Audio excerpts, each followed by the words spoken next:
कृपया मुझे ये बताने का कष्ट करें कि आपको कैसे ज्ञात हुआ कि ये ही आपके सदगुरुदेव हैं। तो हरिवंश महाप्रभु के मंदिर में हम थे, तो गोसाई जी ने कहा बाबा सुनो, हमारे संप्रदाय में एक सहचरी भाव के सिद्ध महापुरुष हैं, आप जानते हो? तुम कहा नहीं महाराज जी, हम किसी को नहीं जानते। तो उस समय गुरुदेव भगवान मदन टेर के सामने लाडली कुंज था, उसमें रहते थे। तो कहा कि आप वहां जाना।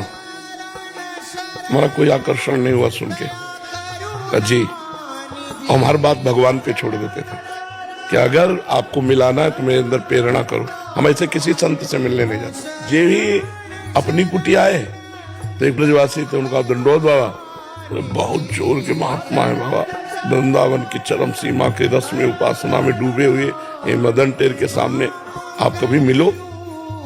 ये बात तो गोस्वामी जी ने भी कही, ये बात इन्होंने भी कही। हमका तीसरी बात रही कि हमारे अंदर आ जाए कि मैं मिलूं। 4 शाम के बजे होंगे कि हाहाकार मच गया, मतलब एकदम व्याकुलता का, मुझे मिलना ही मिलना है, मिलना ही मिलना है।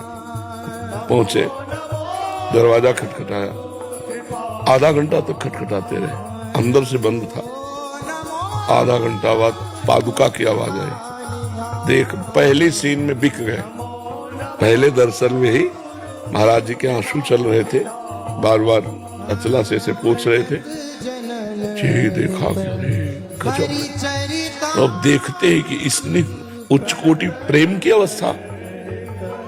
महाराज जी ने ऐसे देखा, सन्यासी वेश हमारा, लाल व भगवा वस्त्र, त्रिपुंड लगाए। बोले नहीं, आप जाइए, फिर कभी आना। ऐसे ही सारे नहीं महाराज, मैं जी नहीं पाऊंगा, मुझे एक क्षण चाह दीजिए, 1 मिनट दे दीजिए, कल आ जाए। नहीं महाराज, अभी हमें समझ आया। हम कहा ऐसी विभूति जो मुंह फेर ले तो फेर ही ले, फिर क्या। जाके अपने आसन में बैठा ला। हमारा कोई गुरु भाव तो था नहीं, तो महाराज जी के आसन में एक संत को जैसे बैठालते, वहां बैठते ही हमें रोना शुरू। क्यों रोना हमें खुद पता नहीं। ये तो परमाणु है महाराज जी के। महाराज जी, मैं प्रिया प्रीतम की उपासना करना चाहता हूँ, लेकिन सन्यासी हूँ, अहम ब्रह्मास्मि की उपासना रही, कैसे आगे बढ़ूं, क्या करूं, मुझे कुछ समझ में नहीं आता।